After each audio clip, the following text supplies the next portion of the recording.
نیکی اور تقوی کے جتنے بھی کام ہیں ایک دوسرے سے تعاون کیا کرو.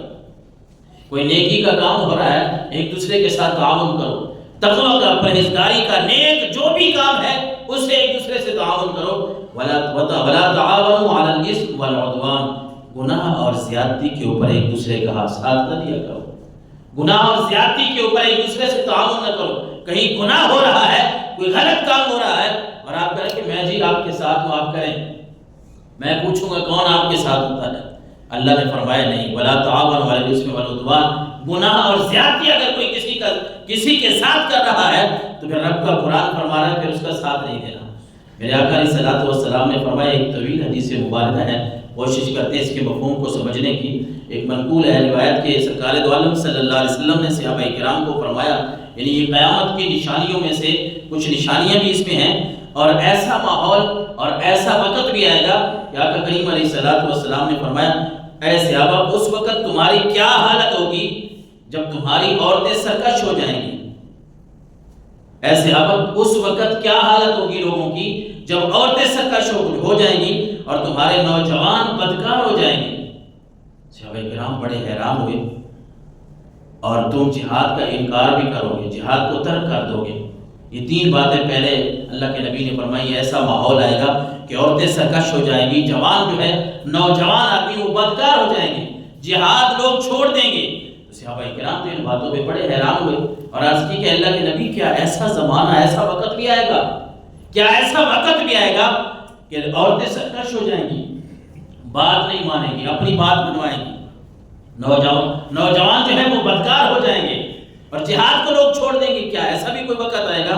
میرے آقا علیہ الصلوۃ والسلام نے فرمایا، صحابہ کرام کی یہ بات سن کے آپ نے فرمایا، اس ذات کی قسم جس کے قبضہ قدرت میں میری جان ہے، اس سے بھی زیادہ سخت جو ہے وہ ماحول بن جائے گا. یہ تو کچھ بھی نہیں ہے، اس سے زیادہ سخت ماحول ہوگا. اور پھر میرے آقا علیہ الصلوۃ والسلام سے عرض کی گئی کہ اللہ کے نبی اس سے بھی زیادہ سخت کیا ہوگا؟ سرکار دو عالم نے فرمایا، اس وقت لوگوں کی کیا حالت ہوگی جب امر بالمعروف اور نہی عن المنکر کو لوگ چھوڑ دیں گے، نیکی کا حکم کرنا چھوڑ دیں گے، برائی سے منع کرنا لوگ چھوڑ دیں گے. تو صحابہ کرام نے عرض کیا، یا رسول اللہ کیا ایسا بھی ہو سکتا ہے؟ ایسا بھی کوئی وقت آئے گا؟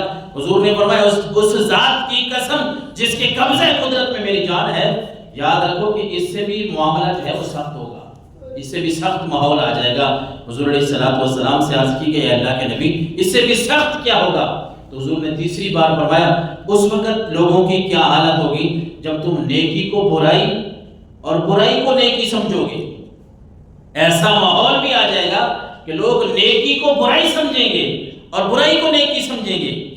اور پھر آقا کریم علیہ الصلوۃ والسلام سے صحابہ کرام نے عرض کی، اللہ کے نبی کیا ایسا بھی ہو سکتا ہے؟ ایسا بھی ہوگا کہ لوگ نیکیوں کو برے کاموں سے تعبیر کریں اور پھر برائیوں کو نیکیاں شمار کریں؟ حضور نے فرمایا، میرے صحابہ اس سے بھی زیادہ سخت لوگوں کے اوپر وقت آئے گا. اور وہ کیا ہوگا؟ آپ نے فرمایا، اس وقت لوگوں کی کیا حالت ہوگی کہ جب تم برائی کا حکم جب تم کسی کو نیکی کا حکم دو گے، کسی کو برائی سے روکو گے، وہ اس کا الٹ سمجھے گا. نیکی کا حکم دو گے تمہارے گلے پڑ جائے گا، برائی سے کسی کو روکو گے وہ بھی تمہارے خلاف ہو جائے گا. تو صحابہ کرام نے عرض کی، اللہ کے نبی کیا ایسا بھی ہوگا؟ آقا کریم علیہ الصلوۃ والسلام نے فرمایا، آخری بات آپ نے فرمائی کہ مجھے اپنی عزت اور جلال کی قسم، اللہ تبارک و تعالی ارشاد فرماتا ہے کہ مجھے اپنی عزت اور جلال کی قسم ہے، میں ان لوگوں کو ایسے فتنے میں مبتلا کروں گا کہ ان کے سمجھدار لوگ بھی حیران ہو جائیں گے. ایسا وقت بھی آ جائے گا کہ بڑے بڑے سمجھدار لوگ حیران ہو جائیں گے کہ اب ہم کریں تو کیا کریں، کس کو نیکی کا سمجھائیں، کس کو برائی کے بارے میں سمجھائیں. کہ ہر کوئی جو ہے وہ اس طرح برائی کی طرف لپک رہا ہوگا کہ ہمارے نوجوان وہ نیکی کو برائی اور برائی کو نیکی سمجھنا شروع کر دیں گے. اور کچھ ایسی باتیں ہیں ہمارے ماحول میں کہ ان کو بتایا بھی جائے نا کہ یہ کام اس طرح نہیں کرنا، لیکن پھر بھی ہم بڑے شوق سے کرتے ہیں. اور اگر بتایا جائے کہ یہ نیکی کا کام ہے، یہاں آنا ہے، ہم اس کے اوپر تنقید کریں گے، ہم اس میں سے کیڑے نکالنے شروع کر دیں گے. رسول اللہ صلی اللہ علیہ وسلم نے فرمایا، ایک ایسا آدمی بھی قیامت والے دن آئے گا، یجاؤ بالرجل رجل یوم القیامہ فیلقی فی النار. ایک ایسے آدمی کو جہنم میں دھکیل دیا جائے گا، فتندلق اقطابہ فی النار، کہ اس کی انتڑیاں جو ہے وہ باہر آ جائیں گی. اور فیطحن فیہا کطحن الحمار بلو، جس طرح گدھا چکی کے گرد گھومتا ہے اس طرح وہ اپنی آنتوں کے گرد گھوم رہا ہوگا. لوگ سارے جہنم میں اس کے ساتھ جمع ہو جائیں گے، ارے یہ کون آ گیا یہاں، اور سارے اس سے پوچھیں گے اے فلان ما شانو کا، اے بندے تو کہاں گیا ہے؟ تو تو بڑا نیکی کا حکم کرتا تھا، الیسا کنتا تامرنا بالمعروف وتنہانا عن المنکر، تو ہمیں نیکی کا حکم کرتا تھا، تو ہمیں برائی سے روکتا تھا۔ اب یہ اس آدمی کے لیے ہے جو صرف دوسروں کو نیکی کا حکم کرتا رہے اور خود برائی کے دلدل میں پھنسا رہے، خود جو ہے وہ میاں مٹھو بنتا رہے اور دوسروں کو سمجھاتا رہے کہ آپ نے یہ کام کرنے ہیں، یہ نیکی والے ہیں، یہ برائی ہے، اس سے رکنا ہے، لیکن خود اس کا الٹ کر رہا ہے۔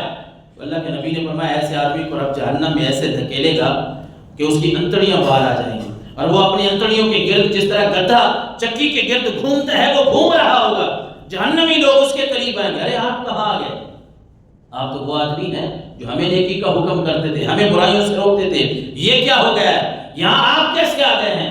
تو پھر وہ کہے گا ہاں میں یہ کام تو کرتا تھا، نیکی کا حکم دیتا تھا، برائی سے روکتا تھا، لیکن میں خود ان کاموں پہ عمل نہیں کرتا تھا، میں خود نیکی کے نیڑے نہیں جاتا تھا، میں خود برائی سے روکتا نہیں تھا، دوسروں کو حکم دیتا تھا۔ آج اللہ تبارک و تعالیٰ نے مجھے یہ سزا دی ہے۔ اس لیے اللہ تبارک و تعالیٰ نے قرآن مجید فرقان حمید میں فرمایا والمؤمنون والمؤمنات بعضهم اولیاء بعض، مومن ایک دوسرے کے رفیق ہیں، مومن کا دوست ہے، کبھی بھی کسی دوسرے کو دوست سمجھنے کی کوشش نہ کریں، بلکہ اللہ کا قرآن فرما رہا ہے وَلْتَكُن مِّنكُمْ أُمَّةٌ يَدْعُونَ إِلَى الْخَيْرِ وَيَأْمُرُونَ بِالْمَعْرُوفِ وَيَنْهَوْنَ عَنِ الْمُنكَرِ۔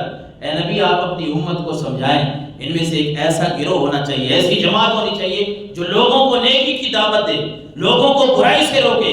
اولئک هم المفلحون، اور یہی کامیاب لوگ ہیں جو خود بھی نیکی کے اوپر عمل کرتے ہیں، برائی سے روکتے ہیں، دوسرے لوگوں کو نیکی کا حکم دے رہے ہیں، خود بھی نیکیاں کر رہے ہیں، برائی سے اجتناب کرتے ہیں، لوگوں کو بھی بتا رہے ہیں۔ رب کا قرآن ایسے لوگوں کے لیے فرما رہا ہے اولئک هم المفلحون، یہ بڑے کامیاب لوگ ہیں، یہ دنیا میں بھی کامیاب ہیں اور آخرت میں بھی کامیاب ہیں۔